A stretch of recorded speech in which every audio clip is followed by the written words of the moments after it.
పుష్కరాలకు ఏర్పాట్లను ప్రణాళికల ప్రకారం నిర్వహించేందుకు కసరత్తు ప్రారంభించారు. వచ్చే ఏడాది జూన్లో జరిగే గోదావరి మహాపుష్కరాల ఏర్పాట్లపై Chennai unified metropolitan transport authority బృందం అధ్యయనాన్ని చేస్తోంది. గోదావరి ఘాట్లని ఓపెన్ గా ఉండాలని ఆ బృందం అభిప్రాయపడింది. రాజమండ్రి పుష్కర ఘాట్లో అనేక నిర్మాణాలు చేస్తే యాత్రికులకు ఇబ్బందికరంగా ఉంటుందని క్రౌడ్ మేనేజ్మెంట్ చేయడంలో జాగ్రత్తలను తీసుకోవాలని సూచించింది. ప్రారంభం కానున్న గోదావరి మహాపుష్కరాలకు ఒక్కొక్కటిగా ఏర్పాట్లు అయితే ఒక ప్రణాళికబద్ధంగా నిర్వహించేందుకు సన్నాహాలు జరుగుతూ ఉన్నాయి. ఈ కసరత్తు అయితే మొదలైంది. అయితే మొత్తం చూసినట్లయితే ఇక్కడ జిల్లా కలెక్టర్ కీర్తి చేకూరి ఆధ్వర్యంలో అనేక విభాగాలుగా విభజించి ఒక సమీక్షలు అయితే చేస్తూ ఆ కార్యాచరణ ప్రణాళికలు సిద్ధం చేయాలని అధికార యంత్రాంగాన్ని ఆదేశిస్తున్న పరిస్థితి ఉంది. దీని మీద ముఖ్యమంత్రి చంద్రబాబు నాయుడు కూడా ఈ కార్యాచరణ అంతా కూడా సిద్ధం కావాలి శాఖల వారీగా అని చెప్పి కూడా ఆదేశాలు జారీ చేశారు. ఈ నేపథ్యంలో చూసినట్లయితే ఇక్కడ గోదావరి మహాపుష్కరాలకి ఏర్పాట్లు ఎలా ఉండాలి ఏంటి అనే దాని మీద ప్రధానంగా క్రౌడ్ మేనేజ్మెంట్ మీద దృష్టి సారించాల్సి ఉంది. అంటే దేశంలో వివిధ ప్రాంతాల నుంచి వచ్చే ఏదైతే భక్తులు ఉంటారో వారికి ఇక్కడ గోదావరిలో పుణ్యస్నానాలు ఆశ్రయించేందుకు సరైన ట్రాన్స్పోర్ట్ అంటే ఇక్కడికి చేరుకోవడం, వారు స్నానం చేయడం, తిరిగి వెళ్ళడం అనేది ప్రధాన అంశం. దీనికి సంబంధించి చెన్నై యూనిఫైడ్ మెట్రోపాలిటన్ ట్రాన్స్పోర్ట్ అథారిటీకి చెందిన ఒక బృందం నిన్న నుంచి కూడా రాజమండ్రి గోదావరి పరివాహక ప్రాంతంలో ఘాట్ల వద్ద తిరుగుతూ ఇక్కడ ఉన్న ఏర్పాట్లను ఏ విధంగా చేయాలనే దాని మీద వారు అధికారులతో కూడా ఇక్కడ చర్చిస్తున్నారు. అయితే ఏదైతే మెట్రోపాలిటన్ ఈ ట్రాన్స్పోర్ట్ అథారిటీ చెన్నైకి చెందిన బృందం ఉందో ఈ బృందం గతంలో గత ఏడాది యోగాంధ్ర విశాఖపట్నంలో జరిగినప్పుడు ప్రధాని యోగాంధ్ర సభ విజయవంతం చేయడంలో కీలక పాత్ర పోషించారు. అక్కడ ట్రాఫిక్కి ఎలాంటి ఇబ్బంది కలగకుండా, అభ్యంతరాలు లేకుండా ఏదైతే బీచ్ రోడ్లో నిర్వహించిన యోగాంధ్రని విజయవంతంగా జరిగింది. ఆ నేపథ్యంలో ఈ చెన్నై మెట్రోపాలిటన్ ట్రాన్స్పోర్ట్ అథారిటీకి సంబంధించిన అధికార బృందాన్ని ఇక్కడ ఈ క్రౌడ్ మేనేజ్మెంట్ ఎలా ఉండాలనేది ఒక పర్యవేక్షణ చేసి ఒక అధ్యయనం చేసి ప్రభుత్వం నివేదిక అందించాలని కోరింది.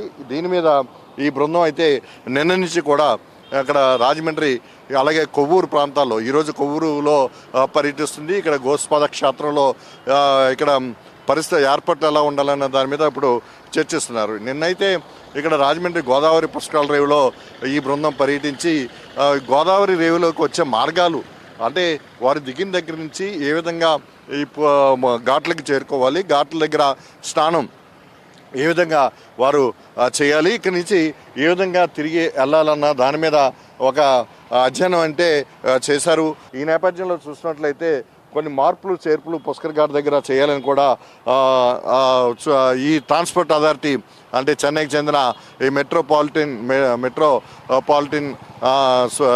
ట్రాన్స్పోర్ట్ అథారిటీ బృందం సూచించినట్టు తెలుస్తుంది. అంటే ఘాట్ల వరకు కూడా కేవలం ఖాళీ నడకన వెళ్ళడానికి వీలుగా వారు దిగి ట్రాన్స్పోర్ట్లో అంటే ఏదైనా వాహనాలు వస్తే దిగి ఖాళీ నడకనే ఘాట్లకు వచ్చేలాగా ఏర్పాటు చేయాలి.